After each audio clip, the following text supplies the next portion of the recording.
Salut les gars, aujourd'hui on va parler de la Triumph Street Triple 675R ABS de 2013. Cette Street Triple, je la trouve superbe. On va commencer par l'avant avec le double optique caractéristique qui a été modernisé. Tiens, ça a bougé. Qui a été modernisé. Donc avant ils étaient ronds et ils sont passés un petit peu plus en amande. Je trouve que c'est vraiment chouette. Et là je vais vous montrer quand les feux sont allumés.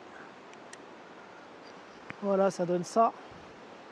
Évidemment, vous avez vu, il y a des diodes, hein. Ça a été remplacé, d'origine c'est de l'halogène. Autrement, le pneu avant c'est du 120 classique. Actuellement la monte de pneus c'est de la marque Mitas. C'est des sports quelque chose. Bon, c'est une gamme sportive de toute manière. Double frein à disque de 308 mm de diamètre avec étrier Nissin 4 pistons opposés, montage radial, Durit Aviation. Et je peux vous dire que c'est un très gros freinage. La fourche donc inversée avec réglage de la précontrainte, de la compression et de la détente. Là ici vous voyez il y a la petite vis de réglage. Donc voilà, c'est le modèle R et il y a les petits éléments de décoration rouge qui se distinguaient par rapport aux autres. Donc l'échappement, ici c'est l'échappement d'origine. Alors ce qui manque c'est le sabot moteur, hein. C'est dommage, il faudrait mettre un sabot. Réservoir 18 litres 5. Là ici vous voyez qu'il y a la platine pour pouvoir mettre la poignée de réservoir à Sider qui là a été démontée pour l'essai. Pour le frein avant, on a une commande radiale, toujours de marque Nissin, avec son petit bocal séparé. Le compteur, voilà, vous avez les voyants, donc le neutre, l'ABS, défaut moteur, témoin d'huile. Il y a également un voyant de surchauffe du liquide de refroidissement. On a une jauge à essence, ça c'est vraiment génial. Et puis après je vais vous détailler, je pense que je vous montrerai quand je roulerai, je vous expliquerai un petit peu. Mais il y a vraiment énormément d'informations sur ce compteur. C'est génial. Donc là sur le modèle, il y a un support de téléphone avec une prise USB pour recharger celui-ci. Il y a un anneau accroche-casque, donc vous accrochez votre casque et puis clac, c'est verrouillé, ça c'est très très bien. Et il y a même des poignées chauffantes.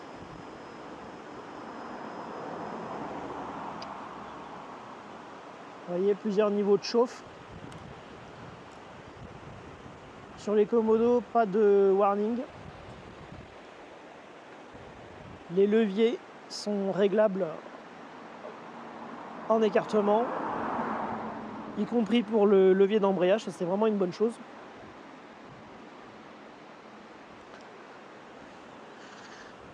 Pour contrôler le niveau d'huile moteur, ça se passe avec une petite tige. Ah, ça c'est vraiment dommage. La petite tige Triumph. Voilà. Bah, c'est moyennement pratique, hein, comme toujours. Au niveau des détails, les cale-pieds ajourés, levier de frein arrière ajouré, c'est vraiment génial. Ici on voit l'amortisseur arrière réglable en précontrainte, compression détente comme la fourche avant. Cale-pied passager ajouré également. On a ici de quoi accrocher des tendeurs si on souhaite. En accessoire, des Diablo. Le petit frein arrière, monopiston Brembo. toujours avec une Zurich Aviation. Le pneu arrière, c'est du 180 d'origine. Là, aujourd'hui, c'est du 190, mais voilà, c'est pas ce qui est prévu au départ. À l'arrière, vous voyez en accessoire les poignées passagers qui peuvent aussi servir, je pense, pour mettre un bagage au niveau de l'espace passager, justement. Vous voyez la selle d'un seul bloc, donc il y a pas mal de place sur cette selle, aussi bien pour le conducteur que pour le passager. Là, on est vraiment bien loti.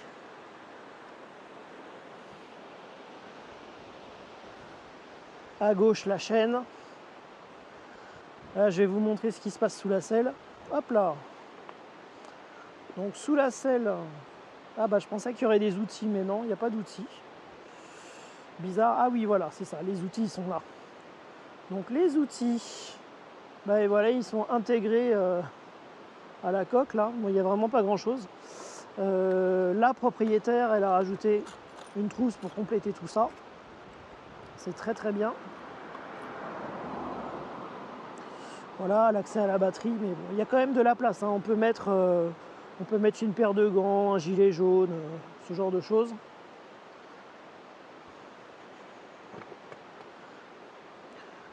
Donc la boucle arrière qui se distinguait aussi, couleur rouge.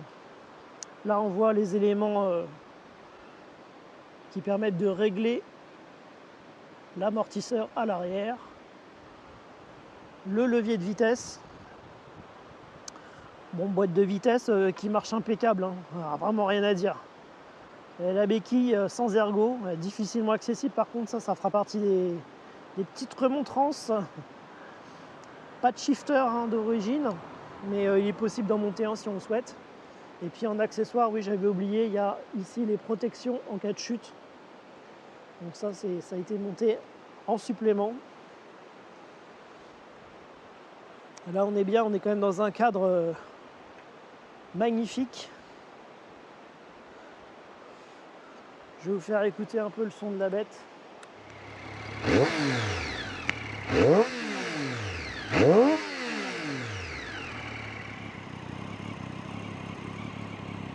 Très très jolie ligne.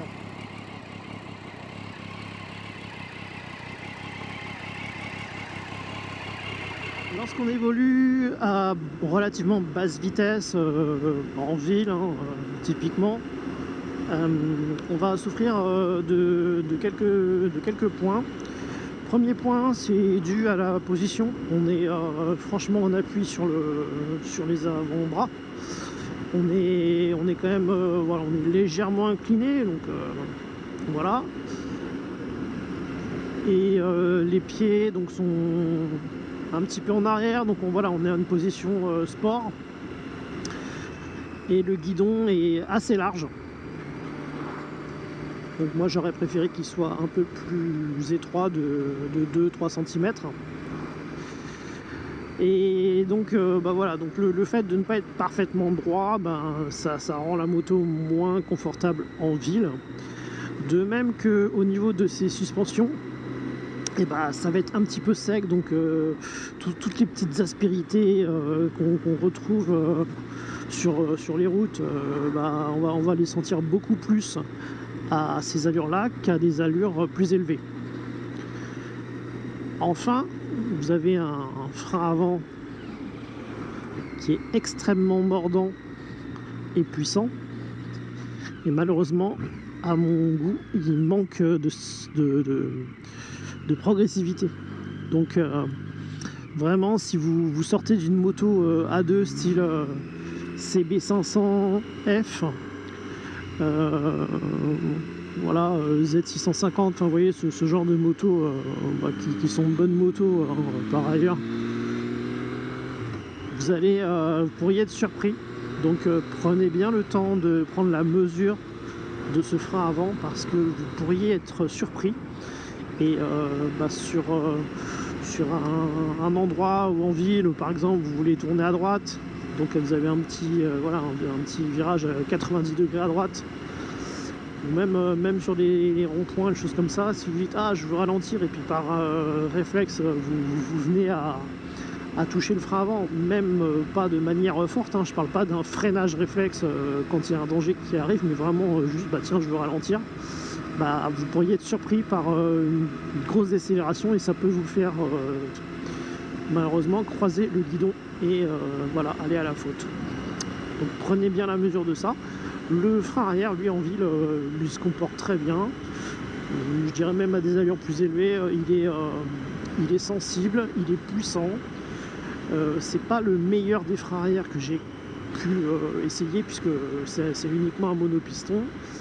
Et tous les freins arrière qui pour moi étaient les meilleurs, c'était des freins qui possédaient 2 pistons juxtaposés. C'est pas le cas, mais enfin, malgré tout, vraiment pour un freinage de roadster sportif, c'est vraiment au niveau et c'est pas juste un assistant de frein moteur. C'est-à-dire que si vous souhaitez l'utiliser seul, c'est tout à fait possible. Donc en ville, je pense qu'il faut vraiment privilégier le frein arrière et vraiment être voilà, prendre le temps de voir ce qui se passe avec le frein avant de se lancer, je dirais.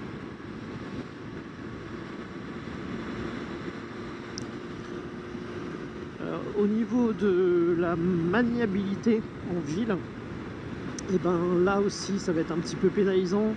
Vous allez vous retrouver avec ce châssis de sportive qui fait merveille. Il y a des allures plus élevées, mais c'est vrai que dans les petits coins, dans les ronds-points, il y a notamment des ronds-points qui sont vraiment tout petits, ce sont des micro-ronds-points. Et ben là on sent que l'angle de braquage bah, il est super large en fait, enfin, relativement, attention.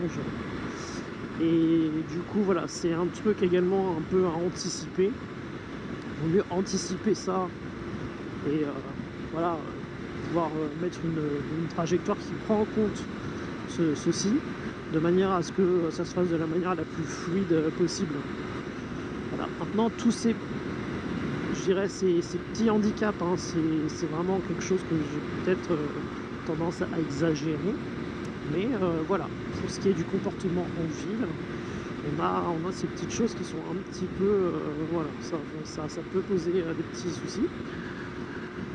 Concernant la réponse du moteur, par contre, alors là c'est absolument merveilleux, puisque quand vous êtes à bas régime, donc comme j'évolue actuellement, hein, donc entre 1500 et 5000 tours, vous bénéficiez d'un moteur tout à fait onctueux, tout à fait doux, tout à fait prévenant. Évidemment, si vous tournez la poignée de gaz à fond, vous allez avoir une franche accélération, notamment sur les premiers rapports. Mais autrement, voilà, si vous accélérez au premier tiers de la poignée, tout se passera bien, même s'il pleut, vous n'allez pas avoir une perte d'adhérence parce que vous auriez une avalanche de couple qui va déborder le pneu arrière. Non, c'est pas du tout le cas, donc c'est tout à fait prévenant, prévisible, doux. C'est très très bien pour la ville. Et au niveau de la sonorité, vous voyez, on entend le sifflement caractéristique du moteur 3 cylindres Triumph, qui serait dû à un engrenage à taille droite qui fouette l'huile moteur. Mais c'est pas une sonorité très très forte, vous n'effrayez personne à basse vitesse. Et je dirais que globalement, avec l'échappement d'origine, même quand on est en mode un peu plus viril, c'est jamais quelque chose d'assourdissant, c'est toujours quelque chose de mélodieux. Je trouve que c'est une sonorité qui est absolument agréable en toutes circonstances. Donc voilà, pour résumer, en ville, à prendre en compte donc le rayon de braquage, le frein avant très important, attention, le moteur très doux, frein arrière nickel, un léger inconfort au niveau des suspensions qui va avoir tendance à trépider. Plus importante, donc on dépasse les 5000 tours minute. Là le moteur devient franchement efficace. C'est pas du tout un pétard mouillé, ça reste très dosable jusqu'à 8000 tours, et à partir de 8000 tours, là par contre vous avez Vous avez vraiment des montées, une montée en régime jusqu'au rupteur. Absolument génial. Le moteur, il a envie de grimper dans ce régime-là. On sent vraiment que c'est voilà, vraiment les caractéristiques des moyennes cylindrées, multicylindres. Et le frein avant, par contre, là, dans ces conditions, il est ultra rassurant. Mais j'aurais quand même préféré qu'il y ait davantage de progressivité. Le frein arrière, lui, toujours nickel. Et les suspensions qui étaient inconfortables, là, elles prennent tout leur sens.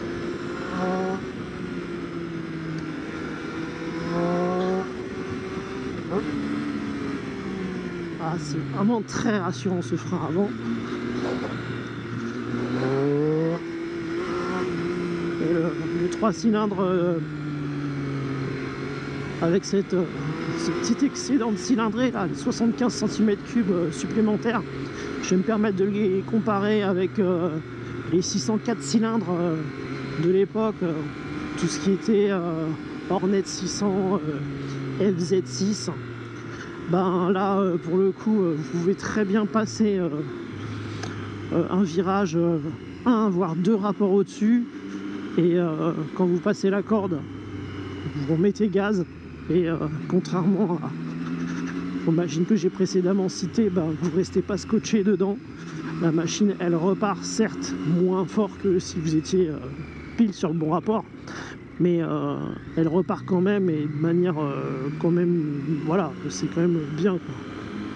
Donc c'est vraiment dans cet usage que vous allez en tirer le maximum, hein, vous allez avoir vraiment le plus de plaisir, puisque bon, bah, évidemment, le Roadster Sport, bah, voilà, c'est les petites routes de montagne, les départementales, vous allez vraiment vous régaler. Après, sur ville, elle n'est pas invivable. Sur voie rapide, c'est pas non plus invivable. Alors, vous avez certes pas de protection, mais c'est pas non plus dramatique. De toute manière, avec cette moto, tous les petits défauts que je peux citer n'ont absolument rien de dramatique. Bon, là, vous voyez, c'est un espèce de micro rond-point, mais comme je vais tout droit, ça va. Et si j'avais dû faire demi-tour ou tourner à gauche, ça aurait été un peu plus chiant.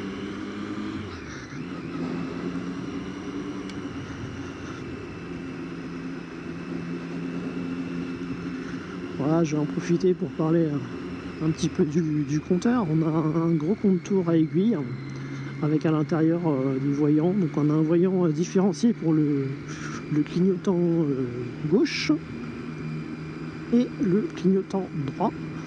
On a bien sûr le voyant du neutre, voilà, je l'affiche, et le voyant de défaut moteur et le voyant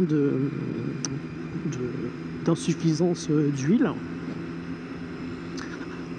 À gauche du contour, on a un afficheur à cristaux liquides noir sur fond blanc, ce qui est parfait en termes de lisibilité.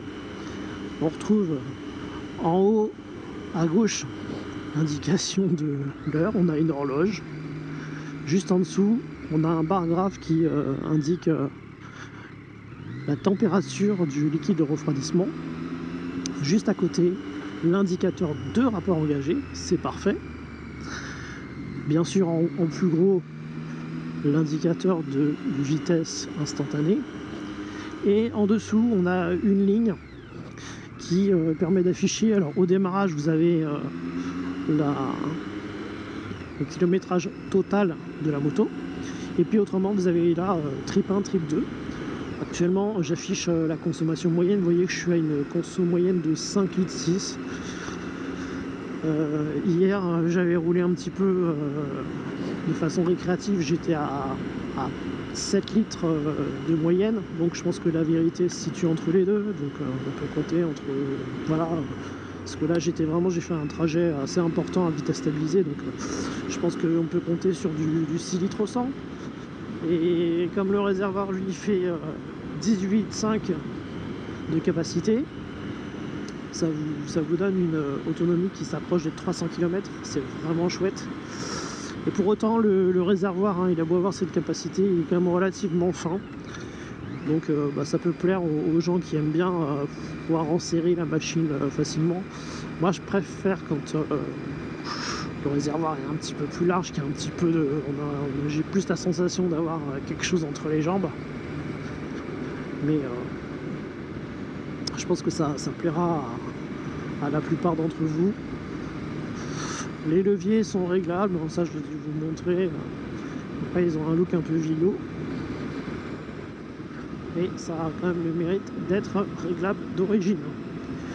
A noter que sur le compteur, vous avez peut-être vu tout à l'heure, il y a un shift light qui est programmable. Vous pouvez programmer le régime à partir duquel ça va s'allumer. Là, il est programmé de manière à ce que les diodes s'allument de 2 en 2. Il y en a 6 en tout. Donc au début, il y en a 2 qui s'allument, ensuite il y en a 4. Et puis enfin, il y en a 6. Et quand on atteint les 6, en fait, elles se mettent à clignoter. Ce qui fait que ça fait vraiment une super animation du compteur quand vous êtes en mode sport.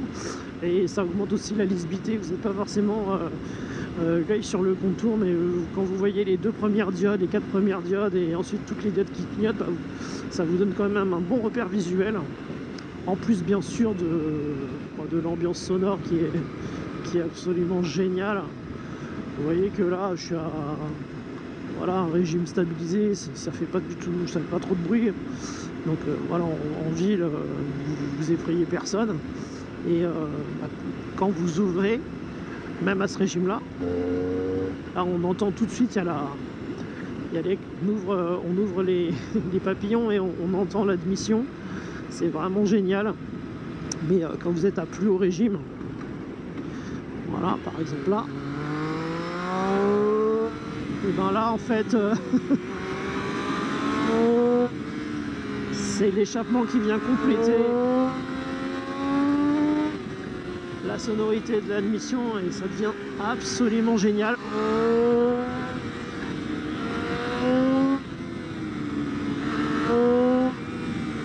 En plus de l'efficacité du moteur,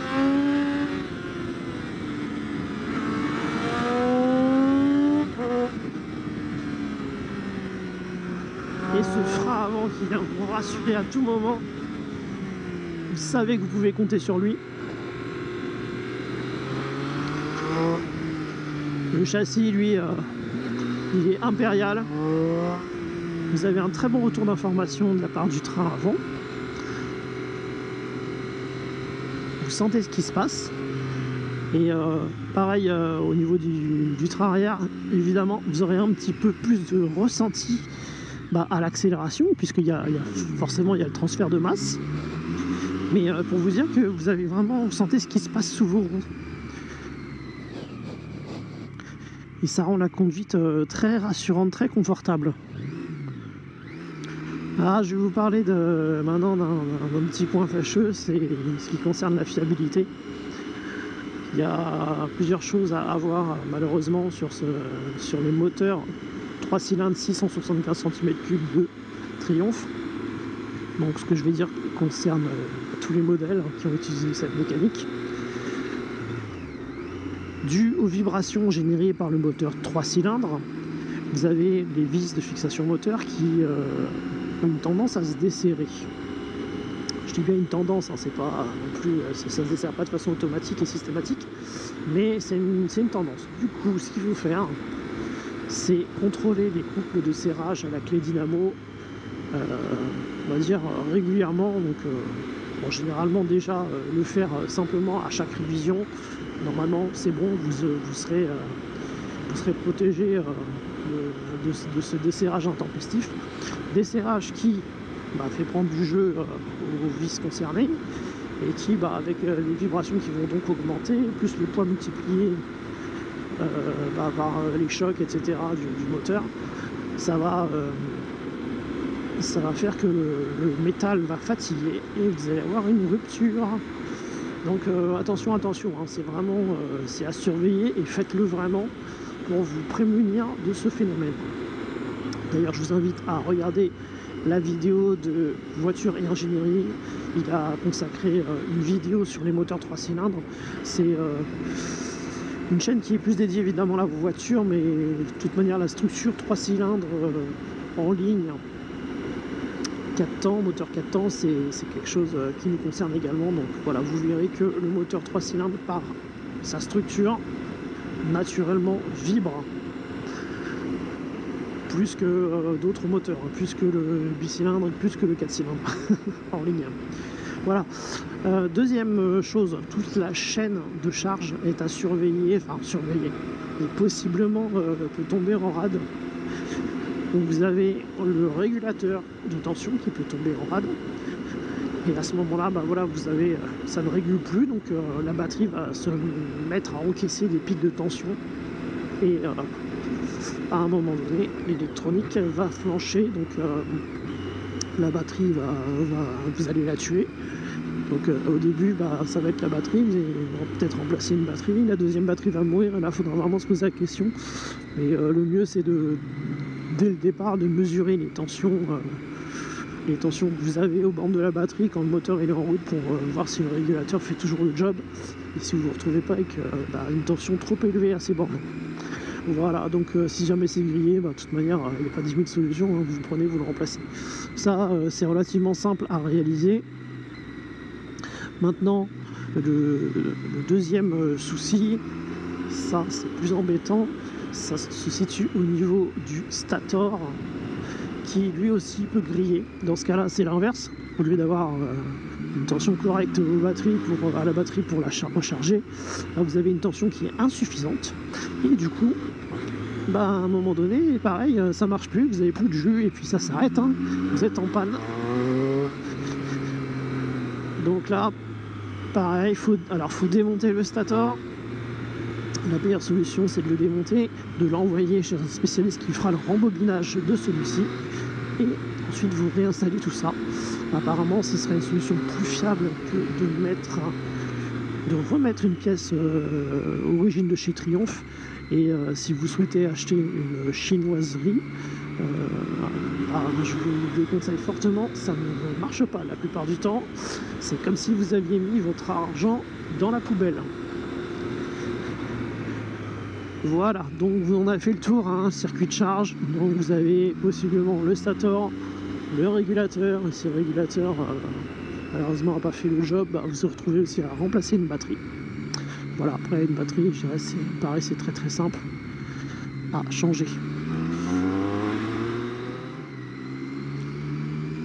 Au niveau des aspects pratiques, vous avez sur ce modèle, qui est donc le modèle 675R et non pas le modèle RX qui a aussi existé, vous avez une selle monobloc. Et cette selle monobloc, elle vous permet déjà d'avoir de la place pour vous si vous souhaitez vous reculer. Par exemple, moi je fais 1m80, voilà, je recule, hop, c'est bien, ça me donne de l'amplitude, je peux voyager sur la selle un petit peu. Et puis, si vous souhaitez, vous pouvez bien sûr emmener quelqu'un derrière vous, votre passagère. Elle sera bien lotie avec, pareil, elle aura sa place. Et contrairement à ce que j'ai pu croiser parfois sur les routes, vous n'aurez pas les fesses de celle-ci, un morceau de fessier de votre passagère qui se balade dans le vide. Non pas que celle-ci soit particulièrement équipée à cet endroit, mais simplement parce que la selle de base, c'est un timbre-poste. Et du coup, la pauvre, voilà, il n'y a pas de miracle, hein. Donc voilà. Donc là, elle a de la place. En plus, là, sur ce modèle, vous avez les poignées donc passagères à l'arrière, qui étaient optionnelles. Je me retrouve complètement dans la pampa là. Donc elle aura de quoi se tenir. Évidemment, le mieux c'est de faire comme sur ce modèle là, c'est-à-dire de mettre également une poignée au niveau du réservoir, ce qui fait qu'elle aura un point d'appui à l'avant et à l'arrière. Donc elle sera vraiment en sécurité, du coup elle sera en confiance, du coup elle prendra du plaisir avec vous. Et ça, c'est génial. Sous la selle, vous avez un espace pouvez quand même mettre 2-3 choses. Voilà, par exemple, moi, à un moment donné, je me suis arrêté, j'ai pu mettre ma paire de gants en dessous. Il y a une trousse à outils qui n'était pas d'origine, hein. C'est quelque chose qui a été ajouté. Et donc il y a quand même, on a quand même la place de mettre 2-3 choses, pas trop épaisses, mais voilà. Ça a le mérite d'exister. Il y a pas mal de motos qui aujourd'hui n'ont plus rien, donc là c'est pas le cas. Vous pouvez mettre des choses.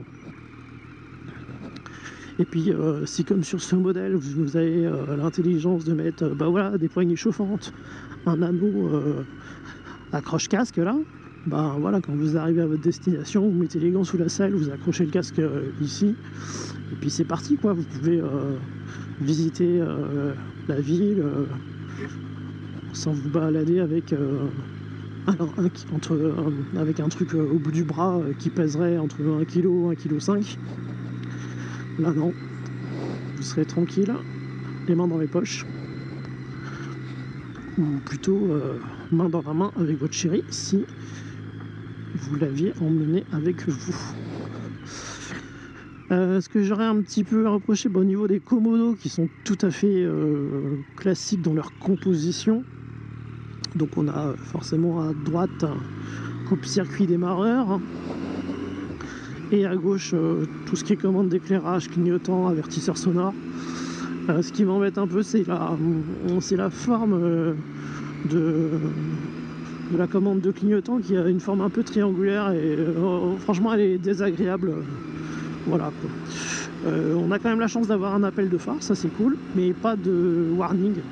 Bon après voilà, c'est pas non plus dramatique, hein. Je pense que cette moto elle a vraiment l'essentiel. Les cale-pieds pour la passagère, je sais pas si je l'ai dit, mais ils sont pas trop hauts, ça va, elle se retrouve pas avec les genoux dans les oreilles.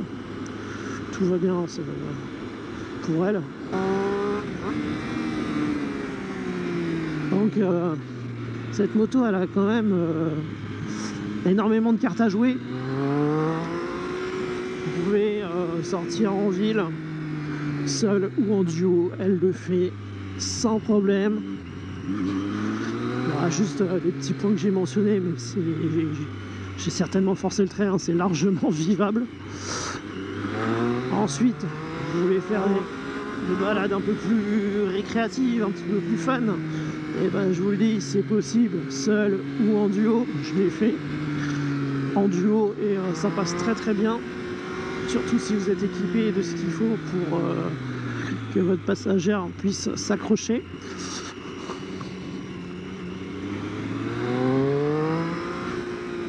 Vous voulez faire de la route, même de l'autoroute, bah, c'est possible, ça le fait aussi.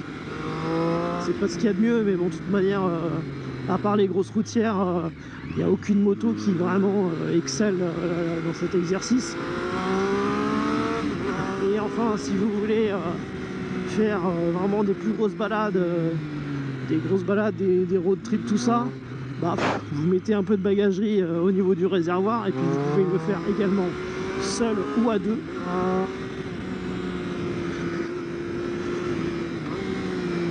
Donc vraiment cette moto est capable de tout faire, et en plus de ça, contrairement à d'autres modèles, je pense à certains modèles de Honda qui arrivent également à tout faire bien, c'est que il y a des motos comme ça qui font tout bien, mais ça passe. Et voilà quoi. Non, celle-là, il y a des modèles, elle le fait, il y a des choses où elle le fait bien, et puis il y a des choses où elle excelle. Voilà, quand vous êtes comme ça sur des petites routes, franchement, un petit virage comme ça, elle excelle. Vous avez une réponse moteur qui est vraiment impeccable. Vous avez une ambiance mécanique et sonore absolument jouissive. Elle apporte vraiment énormément de plaisir. L'image de ce moteur, c'est fantastique.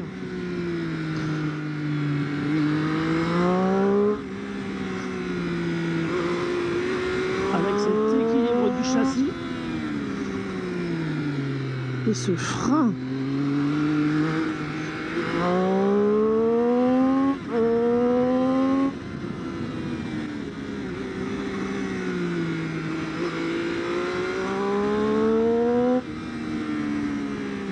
cette moto, je lui donne 9,5 sur 10.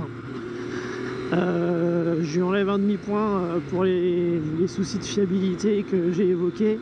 Si jamais vous trouvez un modèle dont le stator a été réparé, rembobiné, dans ce cas-là, la note elle passe de 9,5 à 10. Voilà, donc vous avez une moto 10 sur 10.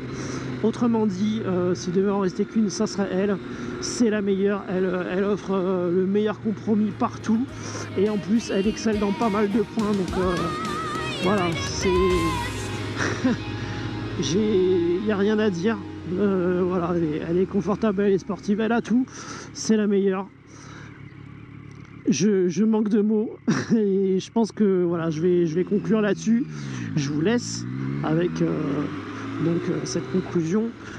N'hésitez pas à me dire ce que vous en pensez, peut-être que vous l'avez eu, etc. Voilà, dites-moi tout.